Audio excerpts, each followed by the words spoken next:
Have you ever wondered about the connections between the major world religions?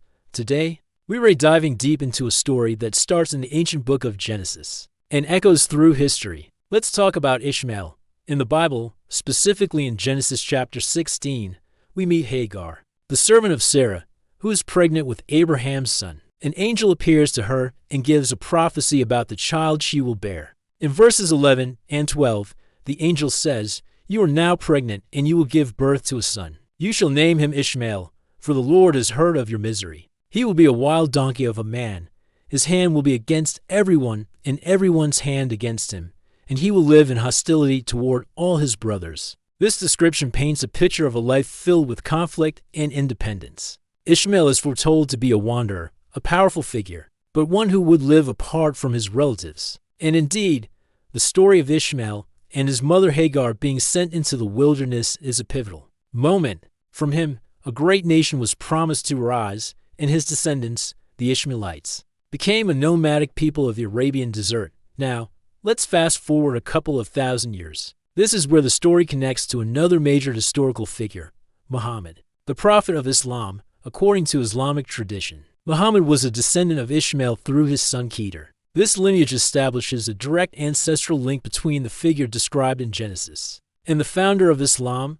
Muhammad was born in Mecca, a bustling trading city in the Arabian Peninsula. Around the year 570 AD, he grew up in a society that was largely polytheistic, meaning people worshiped many different gods and idols. Muhammad, however, was known for his reflective nature. He would often retreat to a cave on Mount Hira, just outside Mecca, to meditate and pray. It was during one of these retreats, around the age of 40, that Islamic tradition says Muhammad received his first revelation. It is believed that the angel Gabriel appeared to him and delivered the first words of what would become the Quran, the holy book of Islam. This marked the beginning of his journey as a prophet. The creation of the Quran wasn't a single event.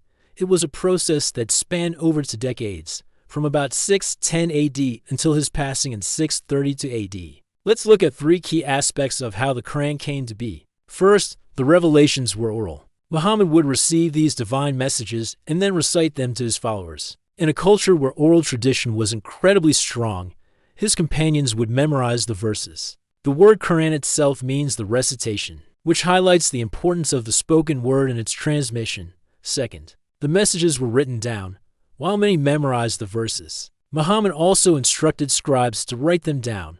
These weren't put into a single book right away. Instead, they were recorded on various materials available at the time: pieces of leather, palm leaves, flat stones, and even the shoulder blades of camels. It was a collection of fragments, preserved by the early Muslim community. Third, the Quran was compiled into a single book after Muhammad's death. As the early Muslim community expanded, and many of the original companions who had memorized the entire Quran began to pass away, there was a growing concern that parts of the revelation could be lost. The first caliph, Abu Bakr, ordered a comprehensive collection of all the written fragments. This effort was continued and standardized under the third caliph, Uthman, who created an official version to ensure consistency across the growing Islamic empire. This is the version of the Quran that is used by Muslims all over the world today. So, when we look at this historical thread, we can see a fascinating connection. The story begins with Ishmael, a figure from the Hebrew Bible, the Old Testament. His descendants are prophesied to become a great nation in the desert centuries later. From this very lineage, Muhammad emerges, bringing revelations that form the Quran.